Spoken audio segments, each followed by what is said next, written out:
दोस्तों लगभग 70 सालों के लंबे इंतजार के बाद फाइनली इंडियन रेलवे सेक्टर के अंदर उस बड़े बदलाव को किया जा रहा है जिसकी डिमांड काफी लंबे समय से देखने को मिल रही थी। तो दोस्तों जैसा कि हम जानते हैं कि इंडियन रेलवे सेक्टर में जो ट्रैक्स यानी कि जो पटरियां हैं वो काफी ज्यादा पुरानी हो चुकी है और इन पुरानी पटरियों को बदलने का काम भी काफी तेजी से किया जा रहा है। तो दोस्तों मैं आपको बता दूं कि जब भी किसी रूट पर ट्रैक यानी कि पटरियों में कोई भी गड़बड़ी देखने को मिलती है तो आपने कभी न कभी रेल की पटरी पर एक ट्रॉली को चलते हुए देखा होगा और ये एक नॉर्मल ट्रॉली होती है जिसको चलाने के लिए ह्यूमन पावर की जरूरत होती है। यानी कि इस ट्रॉली के अंदर ना तो हमें कोई इंजन देखने को मिलता है और ना ही ये ट्रॉली किसी इलेक्ट्रिसिटी से चल पाती है। तो यानी कि इस ट्रॉली को खुद इंसानों की मदद से ही चलाया जाता है। इसी कारण इन ट्रॉली को गड़बड़ी वाली लोकेशन पे पहुंचने में काफी ज्यादा समय लग जाता है। और दोस्तों दूसरी बात यह है कि इन ट्रॉली का जो वजन होता है वो काफी ज्यादा होता है। तो यानी कि ट्रैक्स में हुई गड़बड़ी को ठीक करने के बाद इन ट्रॉली को ट्रैक से दूर ले जाने में और ट्रैक से हटाने में काफी ज्यादा प्रॉब्लम होती है। और दोस्तों इन ट्रॉली की सबसे बड़ी प्रॉब्लम हमें ब्रिजेस और टनल्स में देखने को मिलती है।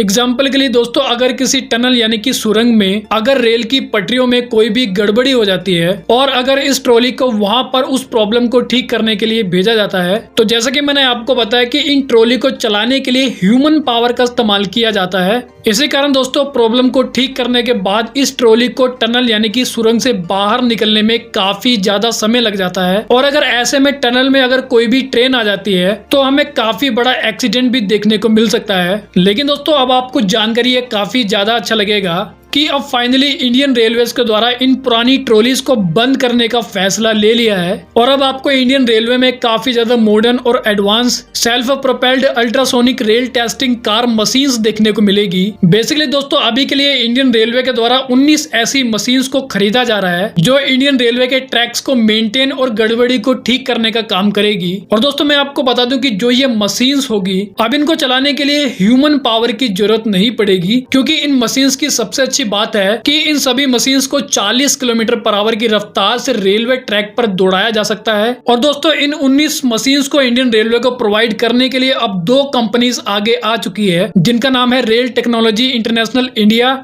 और वंदना इंटरनेशनल। और दोस्तों इन दोनों कंपनी के द्वारा 1790 करोड़ रुपए की लागत से इन सभी 19 ultrasonic rail testing car machines को इंडियन रेलवे को दिया जाएगा। तो दोस्तों अब हम इंडिया के इस बड़े फैसले के कारण ये कह सकते हैं कि इंडियन रेलवे के द्वारा अपने रेलवे नेटवर्क को अब धीरे धीरे अपग्रेड किया जा रहा है। तो वेल दोस्तों इस वीडियो में इतना ही। I hope you like the video. तो फिर मिलेंगे अगली वीडियो में, जब तक के लिए जय हिंद।